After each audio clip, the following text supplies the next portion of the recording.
deputy commissioner Ramban मसरतुल इस्लाम ने आज कुदरती आफात और दीगर इंसानी साख्ता आफात के दौरान बचाव कार्रवाइयों के लिए तैयारियों के बारे में 10 रोजा बेदारी और मुजाहरे के प्रोग्राम के इख्तितामी तकरीब की सदारत की और इस प्रोग्राम का एहतमाम national disaster response force NDRF ने जिला इंतजामिया रामबन के ताउन से जिले की मुख्तलिफ तहसीलों में मुनक्किदा 10 रोजा बेदारी और मुजाहिरों के प्रोग्राम के बतौर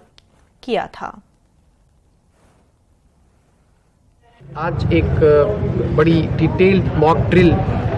हमें जो है एक प्रैक्टिकल डेमोन्स्ट्रेशन दी गई कि NDRF की जो बहादुर जवान हैं और जो उनकी टीम है वो कैसे